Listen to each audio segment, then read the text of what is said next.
Hello everyone, সবাই কেমন আছো? আশা করছি সবাই খুব ভালো আছো। আর দেখো, আজকে আমাদের বাড়িতে ভাদ্র মাসের সংক্রান্তিতে যে লক্ষ্মী পুজো হয় সেটাই তোমাদের সাথে শেয়ার করছি। এখন 8টা বাজতে 10 মতো বাজে। এখন আমি সকালবেলা স্নান সেরে চলে এসেছি। তো এবার চুলটা আঁচড়ে নেব, তারপরে পুজোর কাজে লাগবো। সকাল থেকে কিন্তু এমনিতেই টুকটাক কাজ করছি, কিন্তু আমাকে এখন যেটা করতে হবে সেটা হচ্ছে মাথাটা সুন্দর করে আঁচড়ে তারপরে যেতে হবে। তো চলো এটা করে নিই, আর তোমাদের সাথে শেয়ার করব। পুরো ব্লগটাতে তোমরা দেখতে থাকো।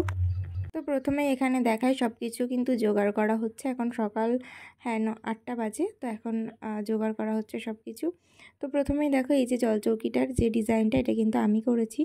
আর তারপরে দেখো বারান্দায় সমস্ত কিছু কিন্তু সুন্দর করে মেজে ধুয়ে রাখা আছে। তো তারপরে এগুলোকে আস্তে আস্তে নিয়ে যাওয়া হবে। এগুলোতে আবার আলপনা দিতে হয় ভাদ্র মাসে। দেখো সব কিছু দেখতে পাচ্ছ তোমরা, এখানে সমস্ত কিছু টুকটাক জোগাড় চলছে। এগুলো সব জোগাড় করা হয়ে গেলে তারপরে কিন্তু আমি ফল বানাতে বসবো। এগুলো প্রায় বেশিরভাগ জিনিস সবই আমি করছিলাম, আর মা ছিল অবশ্যই, মা আমাকে সব কিছু হেল্প করে দিচ্ছিল। তো আমাদের বাড়িতে না এটা কিন্তু হয় ভাদ্র মাসের সংক্রান্তিতে। তোমাদের কার কার বাড়িতে ভাদ্র মাসের সংক্রান্তিতে লক্ষ্মী পুজো হয় এইভাবে কাটা পেতে, তারা কিন্তু অবশ্যই কমেন্টে জানিও। আর দেখো, এখানে কিন্তু আমি সমস্ত কিছু জোগাড় করছিলাম। প্রদীপে তেল সলতে দিলাম।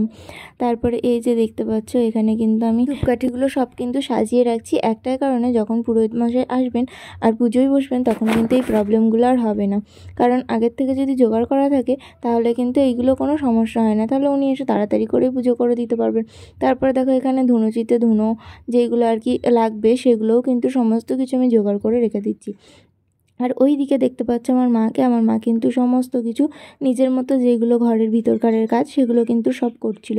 যেমন চৌকিটা পাততে হবে, তারপরে যে হাঁড়িটা দেখছো, ওই যে দেখতে পাচ্ছ, ওই হাঁড়িটা পিছনে কিভাবে বসাবে, এগুলো সমস্ত কিছু আমাকে জিজ্ঞাসাও করছিল।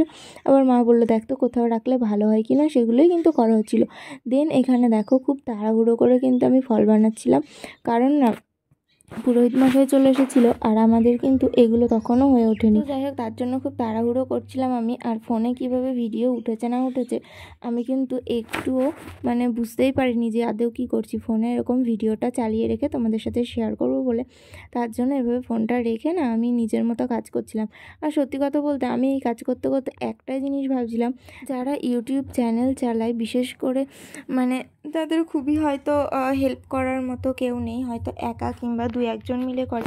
আমি ভাবি যে তারা কিভাবে ভিডিও করে। আমি তো কাজ করতে করতে আমার কোনোভাবেই ফোনে ভিডিও করতে পারছিলাম না, কারণ মাও কাজ করছিল আর আমিও কাজ করছিলাম। তো সেইভাবে কখনোই হয়েই উঠছিল না ভিডিও করা। তাও যতটা পেরেছি তোমাদের সাথে শেয়ার করার চেষ্টা করেছি।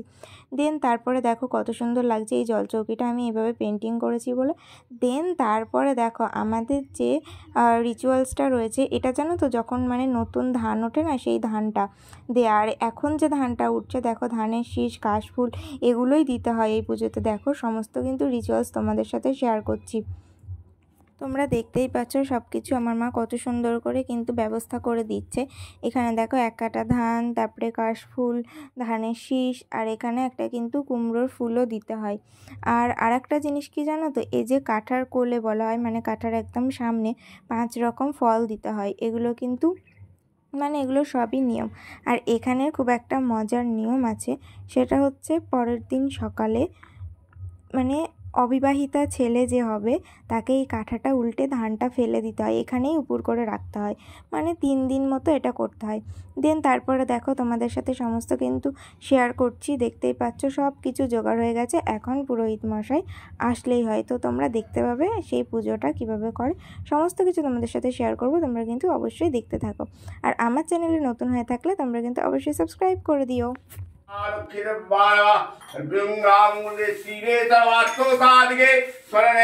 गौरी नारायणी नमस्तुते निर्वासानं भक्तिभूते सनातने गुणात्मये गुणाहि नारायणी नमस्ते ओम